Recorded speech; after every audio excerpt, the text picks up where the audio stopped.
Selamat datang kembali. Oke, kali ini kita langsung aja ya. Kita mau bahas lebih dalam catatan analisis teologis yang Anda bagikan. Fokusnya di Roma pasal 10 ayat 16 sampai 21. Kita mau coba gali nih, kenapa sih Injil itu padahal udah didengar luas loh, tapi kok nggak otomatis diterima? Khususnya konteksnya bangsa Israel waktu itu ya. Terus apa artinya ini buat iman kita, panggilan kita sekarang? Kita akan lihat soal gimana iman itu muncul, terus dampak penolakan, sama seruan buat ya bertahan gitu. Ya, betul. Jadi inti dari materi ini sebetulnya kontrasnya itu loh. Kontras yang tajam antara di satu sisi, firman Tuhan itu menyebar luas banget, tapi di sisi lain responsnya kok malah penolakan dari sebagian besar pendengar awalnya. Nah, analisis ini coba bongkar akar masalahnya. Kenapa nggak percaya? Dan gimana rencana Tuhan itu ya tetap jalan aja, bahkan lewat penolakan itu. Menarik kan? Menarik banget. Coba kita bedah langsung ya. Inti masalahnya di Roma 10 ayat 16-21 ini. Catatan Anda kan bilang Israel itu udah dengar kabar baik. Udah jelas itu. Ayat 18 malah kutip Mazmur kan. Suara mereka sampai ke seluruh dunia. Tapi kayak keluhan Nabi Yesaya di ayat 16. Tuhan, siapa sih yang percaya sama pemberitaan kami? Jadi jelas bukan karena nggak dengar ya. Bukan kurang informasi. Tepat sekali, nah disitulah ironinya. Analisis yang Anda bagikan ini menyoroti itu. Iman itu memang kan datangnya dari pendengaran firman Kristus, itu jelas di ayat 17. Tapi, ini dia ketidakpercayaan Israel itu, kalau kita lihat diagnosisnya di sini, bukan karena nggak tahu, bukan itu masalahnya, tapi lebih ke gimana ya, pemberontakan aktif, sikap keras kepala.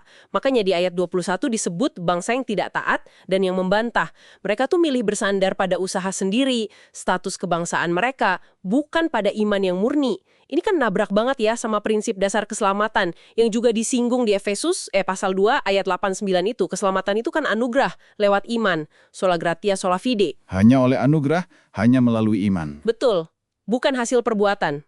Sama sekali bukan. Kan konsekuensi yang, hampir nggak terduga ya dari penolakan ini, kayak ada plot twist gitu. Tuhan seolah-olah mengalihkan fokus ke bangsa-bangsa lain, justru ke mereka yang kutipannya kan tidak mencari aku. Itu kata Yesaya di ayat 20. Malah Musa udah nubuatkan juga di ayat 19. Tuhan bakal pakai bangsa lain buat bikin Israel cemburu. Gimana tuh penjelasan teologisnya? Ya, telaah ini melihatnya sebagai penegasan kedaulatan Tuhan ya, dan anugerahnya juga. Jadi penerimaan Tuhan itu nggak dibatasi garis keturunan. Siapapun, mereka yang responsnya iman dari bangsa manapun itu, mereka mengalami transformasi yang fundamental. Jadi ciptaan baru. Itu istilahnya di 2 Korintus 5 ayat 17 kan, status mereka di hadapan Tuhan berubah total. Mereka dibenarkan oleh Kristus. Artinya ya dinyatakan benar diterima Tuhan. Bukan karena baiknya mereka. Terus setelah itu baru mulai proses pengkudusan, pertumbuhan rohani gitu, yang Roh Kudus kerjakan supaya makin mirip Kristus, terus mematikan kuasa dosa. Gambarannya ada di Roma 6 ayat 6. Jadi kuncinya iman, bukan asal-usul. Oke, jadi pemahaman soal anugerah ini, seperti di catatan Anda, ternyata implikasinya langsung ya ke cara hidup orang percaya. Ada panggilan jelas buat beritakan Injil ke semua bangsa, Markus 13 ayat 10. Tapi menariknya, materi ini juga langsung ngasih peringatan keras. Atau kejutan, bukan. Tapi memang bagian dari panggilan itu sendiri. Sesuatu yang Yesus udah sampaikan. Bahkan ada perspektif yang cukup radikal di sini. Orang percaya diajak buat bersyukur karena dianggap layak menderita bagi Kristus. Ada juga janji penyertaan ilahi. Roh Kudus bakal kasih hikmat, kata-kata yang pas gitu, waktu menghadapi tekanan.